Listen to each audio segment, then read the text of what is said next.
let's talk about this Barcelona-Osasuna game. A bit of a snoozer to start. What did you make of it? You were on the call. Yeah, listen, Osasuna away is genuinely a really tough game. They had a really strong home record. They hadn't lost at home in 5 months. Remember, Real Madrid were beaten there this season. Barcelona lost there last season. It's a tough game, and they made life tough for Barcelona. Also for Barcelona, in terms of motivation, they kind of know that they've got the league title wrapped up anyway. If it's not going to be this weekend, it'll be next weekend or the weekend after that. So to come out with a level of intensity right from the start in a really tricky away game like this, maybe it's a little bit difficult. And the first half wasn't good. And all the players who've been speaking after the match, and the manager as well, Hansi Flick, wasn't happy with that first half performance, said it was far, far too slow.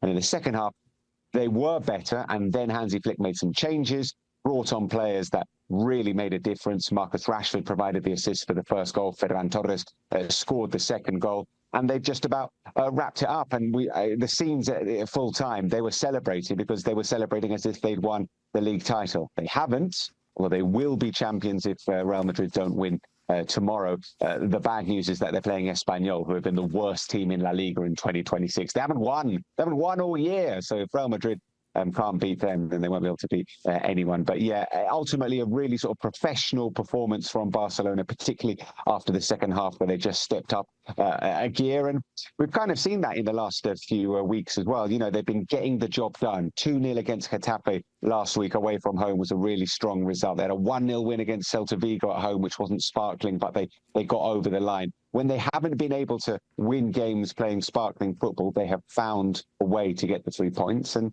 it's an old cliche, but it's true. That's what champions do. They certainly do, Phil, but particularly in that first half, Barcelona just looked like they were missing the spark, the creativity, the energy of Lamine Yamal so much, which was weird because they have obviously got so many good players other than Lamine Yamal, but they were just missing his energy. And as you can see from this graphic, the difference in the chances created, the attacking intent with him in the team recently, and then since he's been injured, has been completely different. Would you agree with that? Totally agree with that. And I would say that Lamine Yamal is absolutely irreplaceable because, what he does, what he can do, no one else can do.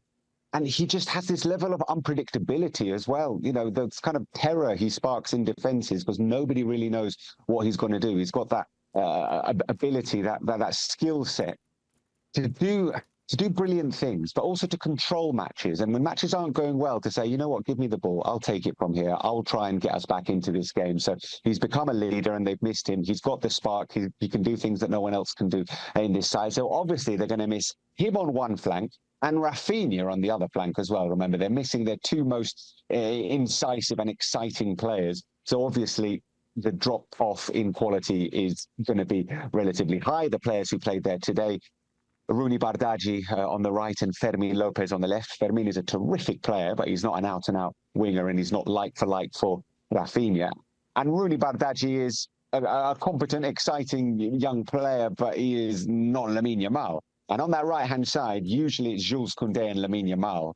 And to play Bardghji and Eric Garcia there, I would say the drop-off it's noticeable, and they did notice it today. So obviously, when you don't have players like Lamine and Rafinha in the starting 11, you're not going to play as good. I think it's as simple as that, and you're not going to play the kind of front-footed, exciting football that Barcelona have been playing. But they found a way to win. And Marcus Rashford coming off the bench and providing a really good assist from that right-hand side, his 14th of the season, and being important.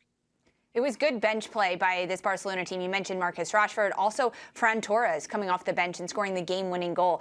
Is he the number 9 for Spain this summer at the World Cup?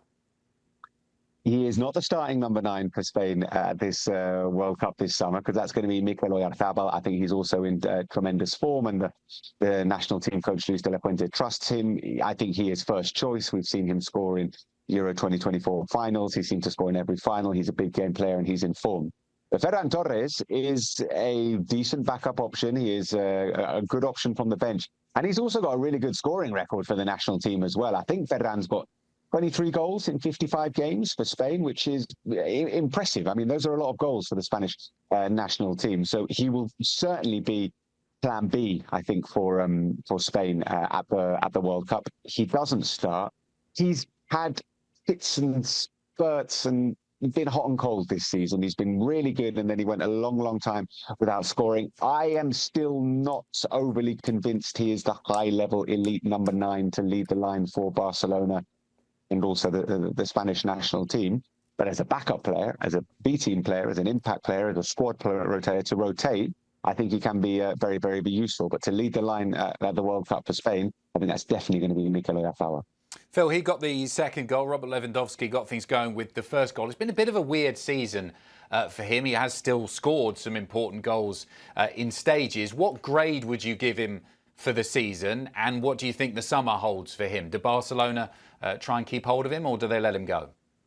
I think Barcelona would like to keep hold of him on the cheap if they can. You know, he's going to be 38 and say, you can be useful. We don't have the money to pay you what we've been paying you recently because he has been on a very massive contract, which he's actually earned more as the years go by. So I think the offer that Barcelona would make to him would be considerably lower than what he might like and what might consider appealing.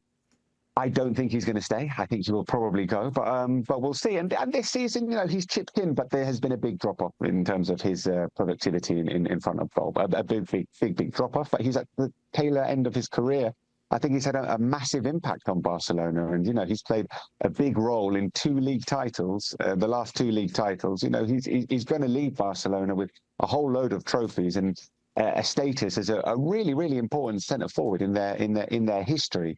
But I do think he is going to leave this summer. I think it's probably the best for everyone. And I think Barcelona definitely need to sign a striker. They are looking at some big names. They are looking at some expensive names, and potentially getting Robert Lewandowski off the wage bill and putting that money towards someone else is maybe what they're going to do. If they can keep it on the cheap, maybe, but I don't think Robert Lewandowski will be wanted kept on the cheap. They're being linked with some really, really high-profile names. The last 2 names that I heard of today in the Spanish media, João Pedro was one of them, and they've obviously been linked with Julian Alvarez as well. So, and by someone in the summer, who they can get remains to be seen, certainly in terms of the financial constraints they're working under. People will have to leave before anyone can come in. But we're getting ahead of ourselves. They need to celebrate being champions, which they're going to do either this weekend or next weekend.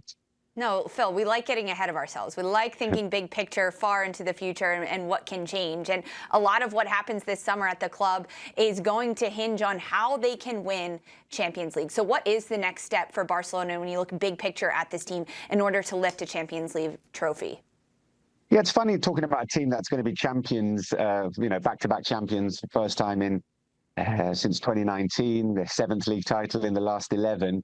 And then we're thinking there might actually be quite a big overhaul at the club. You know, there might be quite a few players that go and quite a few players that come in. But I think there are a number of players that are potentially up for sale in the Barcelona squad. I would say the likes of Ronald Araujo, Marc Casado, even someone like Alejandro Balde. You know, there are players that if offers come in, Barcelona would be open to that happening. I think they need another centre-back and they need a centre-forward. And maybe they might consider trying to keep Marcus Rashford on a permanent deal, but they don't want to pay the money that Manchester United wants to pay. But yeah, I think it's going to be a really interesting summer for Barcelona because, like I said, I can see quite a lot of comings and goings. The centre-forward position is going to be key, a very, very key piece of investment. And they do need another centre-back as well. But yeah, expect some big money to be brought in, because they need to bring money in before they can spend the kind of money that they need to spend if they're going to bring in high-quality players in important positions. Maybe you're our financial correspondent now, Phil. I don't know. But either way, we so appreciate the insight. Thank you. Yeah, thank you. I'll stick to Spanish football, not numbers. I'm not a numbers guy.